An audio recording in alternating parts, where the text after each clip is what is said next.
xibaar yu wér te wóor ca tàng ba abonnez-vous pour ngeen di mën di jot suñuy vidéo. daleen ak jàmm seen chaîne bi di Buzz 221 HD kii di Ahmed Aidara yakub journaliste bu kenn dootu présenté ci réew mi di Sénégal fësal na ay kàddu daal di xamal sénégalais yi que ne kii di Mimi Touré ak Bassirou Diomaye Diakhar Faye mi nga xam ne actuellement ñoom ñoo ànd di xàccandoo di dóorandoo ne ci élection présidentielle 2024 ñu daal di génn. ginnaaw bu président Macky Sall jëlee woon ndogal daal di aj élection yooyee ñoom ñaar bokkuñu woon ci gis-gis jëmale ko si ndax nañ ko daal di amal wala nañ ko daal di dàq si li ni mel buñ sukkandikoo ci kii di Ahmed Aidara ne lu sabab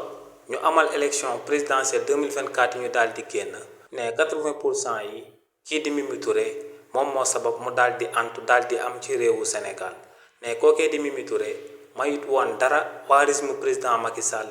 ginnaaw ba ñooñee jëlee woon ndogal daal di koy dàq ci seen parti bi ginnaaw ba mu bëggee woon nekk présidente de l'Assemblée nationale ci réewu Sénégal te ñooñee xamaloon que ne kii di Amadou Mame Diop moom mooy nekk président de l'Assemblée nationale. nee nag li ni mel moom moo sababoon ginnaaw bu président Macky Sall jëlee woon ndogal daal di dàq élection yi ci réewu Sénégal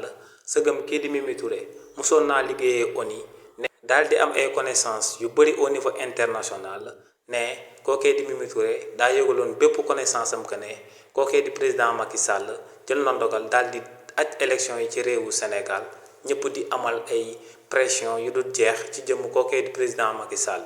te ne kàddoom yooyu mu daal di yëkkati képp ku ci daal di dutee mën naa dem ba ci ambassade Amérique bu nekk ci réewu Sénégal ne boo demee foofee di nga daal di gis firnde yi nga xam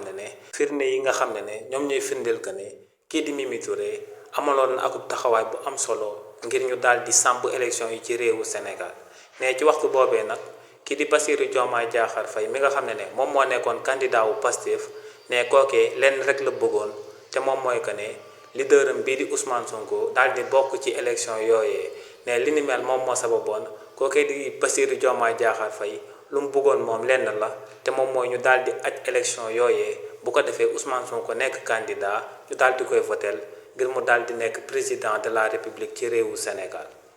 xibaar yu wér te wóor ca tàng ba abonnez-vous pour ngeen di mën di jot suñuy vidéo.